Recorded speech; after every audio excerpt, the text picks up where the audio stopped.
You know, every time I hold the iPhone 5S, I'm reminded of just how far Apple has come and how timeless their design can be. Released back in 2013, the iPhone 5S was once the most advanced phone in the world. It introduced the Touch ID fingerprint sensor, a 64-bit chip, and that iconic aluminum body that still feels amazing even today. But now it's 2025, 12 years later. So, what's it like using the iPhone 5S in today's world of massive screens and AI features? Let's find out. Let's start with the design, because this phone is beautiful. The 4-inch Retina display, the flat edges, and the light aluminum frame. This thing feels almost like jewelry compared to the huge bricks we use today.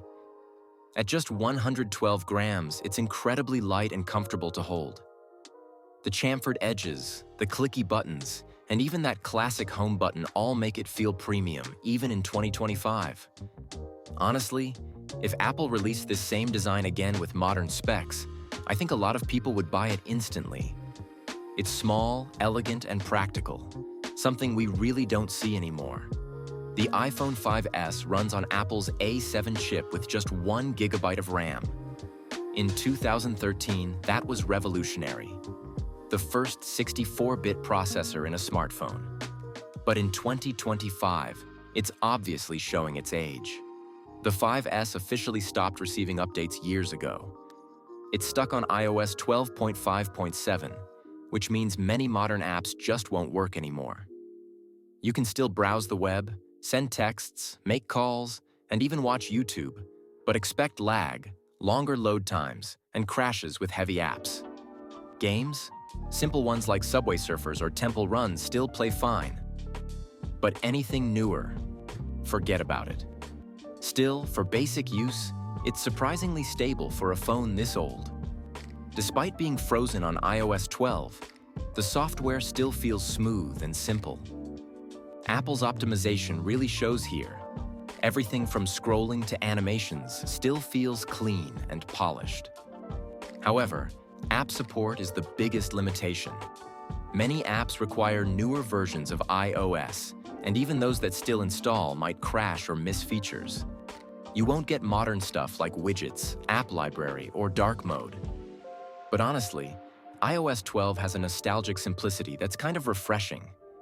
No distractions, no ads, no bloat, just a phone that does the basics. And that classic iPhone keyboard? Still one of the best typing experiences ever made. The 8-megapixel camera on the back might seem outdated, but it can still take decent photos in good light. Colors are natural, focus is sharp, and it captures that old iPhone look that people actually like nowadays. The 1.2-megapixel front camera though, yeah, it's rough. Perfect if you're going for that early 2010s vintage selfie aesthetic. Battery life is where the 5S really struggles. The original 1,560 mAh battery can barely last a few hours now.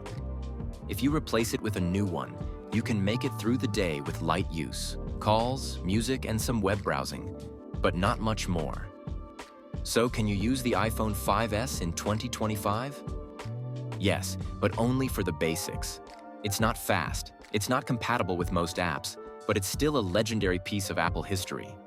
There's something special about using a phone this small and simple. No distractions, no endless scrolling, just pure functionality. If you have one sitting in a drawer, charge it up and relive the past for a bit. The iPhone 5S might not compete with the iPhone 15 Pro Max, but it reminds us why people fell in love with iPhones in the first place. Thanks for watching.